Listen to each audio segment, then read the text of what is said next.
I wouldn't call myself a skeptic. Exactly. I'm a small-town cop in Harmony Falls. Here, weird gets chalked up to quirky most of the time. Mrs. Peabody's talking cat? Quirky. Old Man Henderson swearing the woods are haunted? Quirky. But nothing quite prepared me for what happened to Sarah. I knew Sarah since high school. We weren't best friends, but we were friendly. She was a baker at the Sunflower Cafe, the one with the sunshine yellow walls and the smell of cinnamon rolls that could knock you out. We'd bump into each other at the grocery store, catching up on life. She just turned 26, full of dreams about opening her own bakery someday. It all started with a missing cat. Fluffy, this fluffy white Persian with an attitude, belonged to Ms. Henderson, the sweet old lady who lived next door to Sarah. Now, Ms. Henderson wasn't all there anymore, bless her heart. She'd wander the streets muttering to herself about missing spoons and the government stealing her socks. But Fluffy was her world. One evening, Ms. Henderson came down to the station, a frantic tremor in her voice. Fluffy's gone, Officer Miller. He wouldn't just leave. She clutched a faded photo of the cat, its blue eyes staring out. I knew Sarah was walking Fluffy most evenings, so I figured it was a good starting point. Did Sarah see anything unusual during the walk, Ms. Henderson? I asked gently. Sarah? Her brow furrowed. No, there was no Sarah. I haven't seen that girl in days. That was odd. Sarah lived alone in the apartment above the cafe, and her car was still parked outside. I offered to check in on her after I calmed Ms. Henderson down with a cup of tea and reassurances. Sarah's apartment door was unlocked. That sent a prickle down my spine. Inside, the air was thick with the smell of burnt sugar, like something had been left in the oven too long. The place was eerily quiet. I called out her name, my voice echoing off the bare walls. Nobody. A gnawing dread filled my gut. I checked every room, my hand hovering over my holster. The apartment looked untouched, except for a single overturned vase on the coffee table. A shard glinted under the lamplight. Then I saw it, a smear of what looked like red wine on the carpet. My heart hammered in my chest. I radioed for backup and a crime scene unit. The air grew thick with the scent of antiseptic and forensics dust. We found more bloodstains, a trail leading from the living room to the back bedroom. There, on the bed, lay Sarah. Her eyes were open, a look of pure terror etched on her face. Her white pajamas were crimson. The medical examiner later confirmed she'd been stabbed multiple times. The investigation dragged on. Harmony Falls hadn't seen a murder in decades. The entire town was on edge. The usual suspects were questioned. The ex-boyfriend who never quite got over the breakup, the grumpy neighbor with a history of petty theft, even Ms. Henderson, whose confusion somehow twisted into suspicion in some minds. But nothing panned out. No murder weapon, no witnesses, no fingerprints except Sarah's and whoever did this. Then, a breakthrough. A neighbor across the street, a quiet man named Thomas, claimed he'd seen a figure leaving Sarah's apartment the night she died. We brought Thomas in. He was pale, his hands shaking.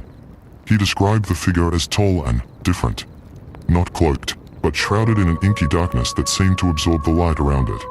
He couldn't make out any features, just a sense of wrongness that made the hairs on his neck stand on end. We pressed for details, anything specific.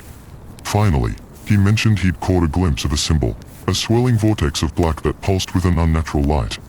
Nothing about the symbol clicked in my mind. Ms. Henderson's eccentricities were well known, but nothing hinted at anything like devil worship. The investigation took a strange turn. We interviewed everyone in town who might have any knowledge of the occult or anything remotely similar to the symbol Thomas described. It was a long shot, but we were desperate for any lead. Days turned into weeks, and frustration mounted. Then, a tip came in from an unexpected source, the town librarian, a mousy woman named Agatha with a surprising knowledge of obscure texts. She pointed us towards a reclusive artist named Elias Thorne, who lived in a ramshackle cabin nestled deep in the woods on the outskirts of Harmony Falls. Elias was known for his dark, unsettling paintings, swirling nebulas of color that seemed to depict scenes of chaos and madness. Agatha mentioned rumors of Elias dabbling in the occult, though no one had ever witnessed anything concrete. It was a stormy night when we arrived at Elias's cabin. Rain lashed against the windows, and the wind howled like a tormented beast. The cabin itself was shrouded in darkness, save for a single flickering candle in the window. We knocked, the sound swallowed by the storm. After several tense moments, the door creaked open a sliver. A gaunt figure peered out at us, his face shrouded in shadow. He had wild, unkempt hair and eyes that seemed to glow with an unsettling inner light. It was Elias Thorne. "Can I help you, officers?" He spoke in a raspy voice, and something about it sent chills down my spine. We explained about Sarah's murder and the symbol Thomas described. Elias listened intently, his expression unreadable. When we finished, a long silence stretched between us. "I see," he finally said, his voice barely a whisper. "The vortex. A powerful symbol, indeed." His words sent a jolt through me. Did he know something? We pressed him further, but Elias remained cryptic. He claimed no knowledge of Sarah or the murder, but his evasive answers only increased our suspicion. Suddenly, a gust of wind slammed the door shut, plunging us into darkness. A moment later, a deafening crack of thunder filled the air, followed by a scream from inside the cabin.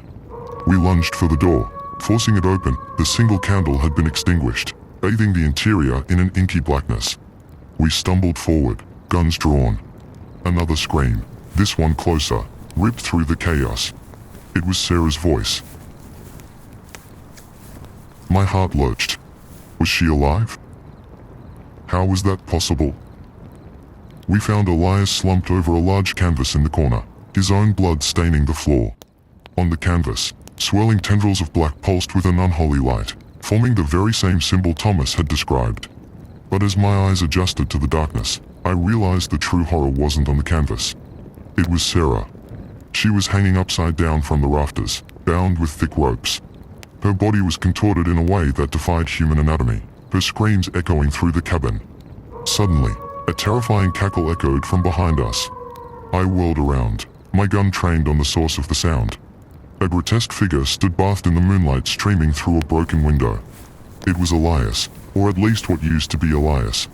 His body was twisted and contorted, his face stretched into a monstrous grin that revealed rows of needle-sharp teeth.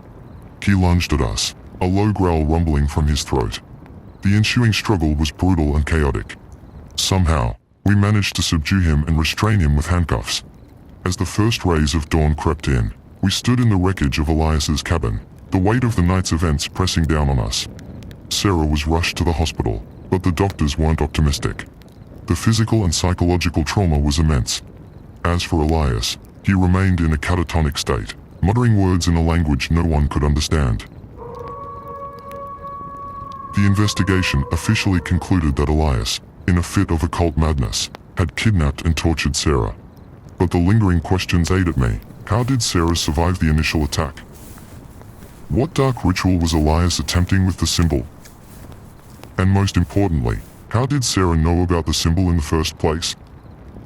The answer, it turned out, was far more disturbing than any of us could have imagined. While at the hospital, Sarah regained enough consciousness to whisper a single word to me. Neighbor. Ms. Henderson. The sweet old lady who loved her cat. We revisited her, dread twisting in my gut. Her apartment was empty, abandoned in a hurry. In the living room, a single object remained on the coffee table, a book on obscure symbols and rituals. The page opened to the very same black vortex that had haunted us throughout the investigation. Harmony Falls may have seemed like a quirky town, but the darkness that lurked beneath its quaint facade was deeper and more horrifying than I could have ever imagined. And the worst part? It wasn't over. Ms. Henderson was gone, but the symbol remained, a chilling reminder that the evil we encountered wasn't contained within the walls of Elias's cabin. It was out there, somewhere, waiting,